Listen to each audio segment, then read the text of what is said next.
তার ইমেজ, মানে তার মানে পপুলারিটি নেই, তার মানে টাকা পয়সা আসবে মানে ইন্ডাস্ট্রি নয়, নাটক ইন্ডাস্ট্রি। নাটক হচ্ছে কি এইরকম একটা জিনিস যেখানে অ্যাস্থেটিক মানে সৌন্দর্য সেইটা নান্দনিক, সেইটার খুঁজে মানে অনেক কলাকে জড়িয়ে ধরে ওইটাকে খুঁজে বার করা, সেটা হচ্ছে নাটক। মানে অনেকগুলো পেইন্টিং, মিউজিক সবগুলোকে নিয়ে ওরা মানে একটা কি ভেহিকল অফ এক্সপ্রেশন করে, আর যার জন্য অনেক মানে খুবই ট্রেনিং, অনেক ধরনের ট্রেনিং দরকার। নাটক করার জন্য শুধু একটা থিওলজি বা একটা মেথোডোলজি নিয়ে কাজ করলে সেটা কোনোদিন মানে ইয়ে হতে পারে, সাকসেস হতে পারে, এটা মনে রাখতে হবে। আর নাটক করার জন্য যে অনেক নাটক করতে হবে তার কোনো মানে হয় না, জানতে হবে এই কয়েকটা জিনিস, কয়েকটা নাটক জানতে হবে, যারা দেখেছে তাদেরকে জানতে হবে। কিন্তু আসল কথা হচ্ছে কি এইটা যেরকম আমরা পুজো করে থাকি সেইভাবেই আমাকে একটা নিত্য পূজা পদ্ধতি ফলো করতে হবে। সেইটা যদি না করা যায় তাহলে অনেক দিনও নাটক করতে পারবে না। হ্যাঁ, তারপর নাটক ভেঙে বলতেন মানে নাটকে ধরো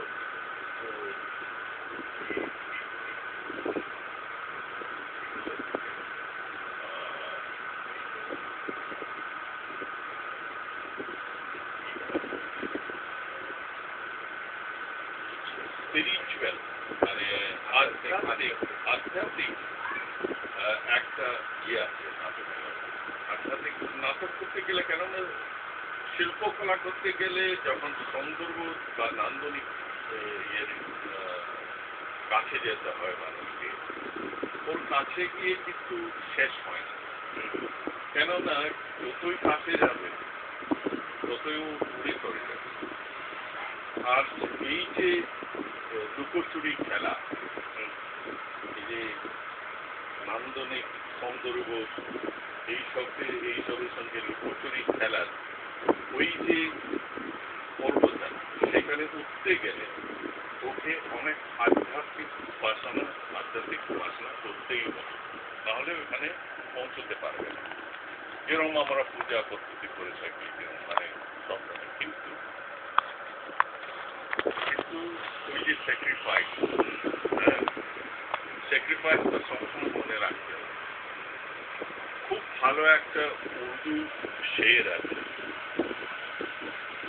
সেখানে বলা হয়েছে যে সৌদাগরি नहीं है, इबादत खुदा की है, ए बेखबर सजा की तमन्ना भी छोड़ दे। মানে बिजनेस सौदागरी माने सौदागरी नहीं है, इबादत खुदा की है, मैं खुदा की इबादत ए बेखबर মানে बेखबर মানে মানে যারা জানে না, बेखबर सजा की तमन्ना भी छोड़ दे। ওই যে ফলের আশা, রিজাল্টের আশা, এই যে তুমি পুজো করে তুমি এইটা পাবে, এইটা তুমি ছেড়ে দাও। এই যে পুজো করে যে সবসময় আমরা বলি 5 টাকা দিয়ে আমরা বলি, ফুল দিয়ে বলি, এই সব কিছু দিয়ে তো আমরা বলি যে আমাকে এইটা করে দাও, আমাকে এইটা করে দাও, এই 5 টাকার জন্য কতটা দেবে জানি না, 10 টাকা গেছে। কিন্তু এইগুলো ছেড়ে দিতে যেমন নাটক নিয়ে কাজ করতে গেলে ওকে নাটক থেকে কিছু আশা করা, এইটা কিন্তু হবে না। সেটা কিন্তু নাটক থেকে আশা করতে নেই। আমি যেরকম আমি কোনোদিন অদিনের জন্য নাটক করি না। হ্যাঁ, এই যে দর্শক বিন্দু তাদের জন্য আমি নাটক করি না।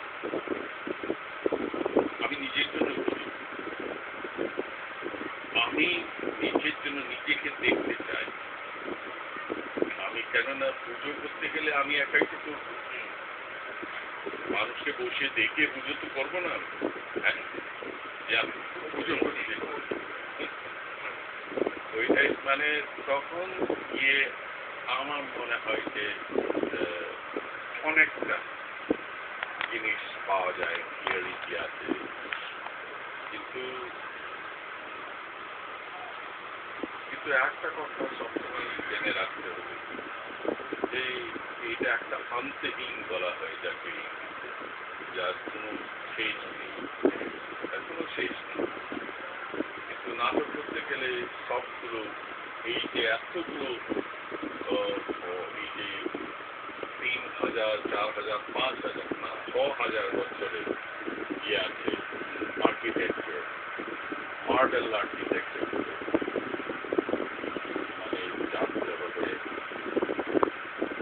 ট্রেডিশনাল ফর্মগুলো জানতে হবে, Greek theatre, Noh theatre, Kabuki theatre, Beijing opera, Balinese theatre, সবগুলো মানে একটুখানি জানতে পারবো। এখন তো অনেকটা এসে গেছে কম্পিউটারে পাওয়া যাবে, একটুখানি দেখলেই মানে একটুখানি দেখে মানে একটু শেখা যায়। এইগুলো না দেখলে আর কি এগুলো ওই অ্যাক্টিংগুলো ধীরে ধীরে ধীরে ধীরে সেটা বদলে যাবে, কেননা টাইম ফ্যাক্টর রয়েছে। আগে মানুষ 3 ঘন্টা 4 ঘন্টা ধরে একটা নাটক দেখত, এখনকার দিনে মানুষ 1 ঘন্টার নাটক দেখতে পারে, সবসময় এইখানে পকেটে হাত রাখবার ইচ্ছা ইয়ে বাজবে,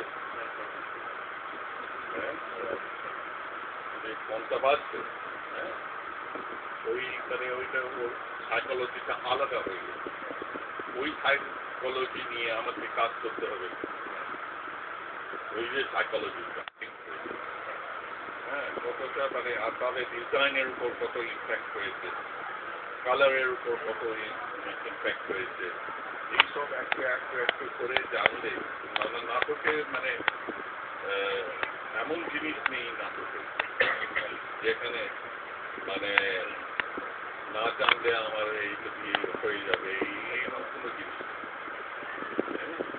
যার জন্য একটু করে আর পড়াশোনা করতে হবে। নাটক যদি করতে চাও তাহলে অনেক পড়াশোনা করতে হবে, এইটা কিন্তু মনে রাখ, মানে দর্শকরা অনেক বেশি উত্তেজিত, হ্যাঁ আর আমি পারফরমেন্স করছি আর তাদেরকে বলে বেড়াচ্ছি যে আমি এইটা করুন না ওইটা করুন না, কিন্তু আমি নিজেই মানে যদি দর্শকদের কাছাকাছি পৌঁছতে না পারি, ওদের লেভেলে আমার আমার আমার মাথাটা ওদের লেভেলে রাখতে না পারি, তাহলে খুবই খারাপ ব্যাপার। যার জন্য পড়াশোনাটা করা খুবই দরকার। নাটক করতে গেলে মানে অনেকেই ভাবে যে অ্যাক্টিংটা কিছুই না, মানে ওরা মানে ইমিটেট করছে, মুভ করছে, এই করছে, কিন্তু এত পড়াশোনা করতে হয় নাটক করতে গেলে। আর আমি মানে এইসব কথা বলে আমি ভয় দেখাতে চাই না, কিন্তু সবসময় এইটাই হয়। অনেক কিছু আমাদের মাঠে হ্যাঁ একটা বড় পুকুর আছে যেখানে সব মাছ কতটুকু ফলপ্রসূ বা আমাদের সেটা দিয়ে তো হয় না, সেটা দিয়ে এখন স্যালারি গ্রান্ট একটুখানি পাওয়া যায়, কিন্তু সব কিছু নির্ভর করছে আমার প্রোডাকশনের উপর, আমার পারফরমেন্সের উপর। হ্যাঁ গভর্নমেন্টের গ্রান্ট এসেছে, গভর্নমেন্টের গ্রান্ট কভার করছে 40%, 60% আমাদের আর্নিং করতে হবে, আর আমি 60% জন্য মানে এখন অবশ্যই একটুখানি লিটল বিট বেটার